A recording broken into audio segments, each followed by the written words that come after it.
ఆంధ్రప్రదేశ్లో ఉన్న సీఎం నారా చంద్రబాబు నాయుడు గారికి నమస్కారం అండి. నాది కాకినాడ జిల్లా పెద్దాపురం. నా పేరు రమణండి. నేను ఎంఎస్ఎంఈలో 2 లారీలు కొనడం జరిగింది. మరి సబ్సిడీని ఆశించి మరి 2022 కాడి నుంచి కూడా ఈ వేళకి 5 సంవత్సరాలు అవుతుందండి. మరి ఇప్పుడు ఇంకా సబ్సిడీలు మరి ఇవ్వలేదు. మరి మా కష్టార్జితం అంతా 25-30 సంవత్సరాలు బట్టి కష్టపడింది అంతా కూడా దాని మీద పెట్టడం జరిగింది. మా తాకాట్లు, ఇల్లు తాకాట్లు కానీ బంగారాలు కానీ మరి అన్నీ చేసామండి. మరి ముందు ప్రభుత్వం వైసీపీలో ఆయన వేసి ఉంటే మేము చాలా బెటర్గా బతుకుతాం. మరి ఆయన వేయకపోవడం వల్ల మేము చాలా లాస్ అయిపోయి నష్టపోయాం. సరే, మన ప్రభుత్వం వచ్చిన తర్వాత మీరు ఏ సంవత్సరం వేస్తారని చెప్పారు, అని మీరే వేయలేదు. మరి మా సబ్సిడీలు మాకు ఎత్తేనే కదా సార్ మేము బతుకుతాం. మరి దాన్ని బేస్ చేసే కదా మేము తీసాము. మరి వేయకపోతే మేము ఎంత నష్టపోయాము. ఇవాళ మా పిల్లలు కూడా పెళ్ళిడికి వచ్చి ఉన్నారు. మరి ఇప్పుడు వచ్చి మీరు వాళ్ళు పెళ్లి చేయాలంటే డబ్బులు అనేది ఆళ్ళ మీద ఉండుకొని బ్యాంకు వరకు వడ్డీలు వేసేసారు.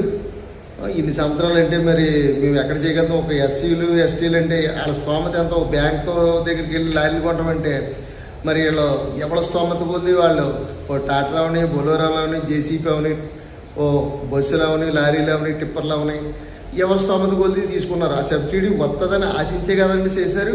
మీరు మా సబ్సిడీలు మాకు ఇవ్వకుండా మీరు ఇలా వెనకబెట్టేస్తారు. ఈ పక్షపాతం. మరి ఇప్పుడు మేము ఎవరో చెప్పాలో, పక్క స్టేట్లో ఉన్న సీఎం గారు ఇస్తారా మాకు? మీరు ఆలోచించండి. 4 సార్లు సీఎం అయ్యారు.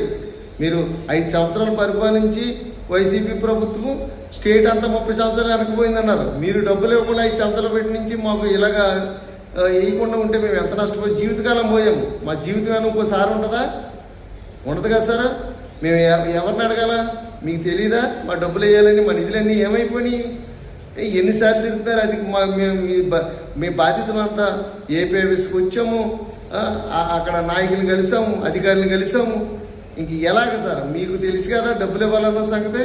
మీరు స్వయంగా మీరు అధికారులకు వచ్చినప్పుడు మీరే చెప్పారు, ఆ గత ప్రభుత్వం వెళ్ళదు కాబట్టి నేను ఇస్తానని చెప్పారు. మీరు వచ్చి ఉంటే ఈ పాటికి మేము ఎంత బెటర్గా బతుకుతాం. మరి చాలా లాస్ అయిపోయామండి. ఈ విషయంలో మట్టుకి మాకు న్యాయం చేయండి సార్. మాకు న్యాయం చేసి చిన్న వాళ్ళు బతికించండి సార్. మీరు 2000 కోట్లు రిలీజ్ చేశాను అంటున్నారు. అన్నవి సినిమాలో లాగా 2000 కోట్లు నిధులు రిలీజ్ చేసామని మా దాకొత్తులు పేదవాడి దగ్గర గుర్తు చేతులు మిగులుతున్నాయి, డబ్బు లేదంటున్నారు. అలాగే సీమలకి ఏంటంటే ఆ పంచదార కావాలా? మీరు వజ్రాలు వైడూరాలు అంటున్నారు. అంటే దానికి రాయిదని కట్టాలా? ముందు భావి ప్రభుత్వం అంటున్నారు, ఇది అంటున్నారు, భావి తరాలకు అంటున్నారు. మరి మేము మా జీవితాలు ఇంకోసారి ఉంటాయి సార్. మరి మేము ఇప్పుడు బతకాలా? మరి ఇప్పుడు జీవితకాలం పోయి వెనక్కి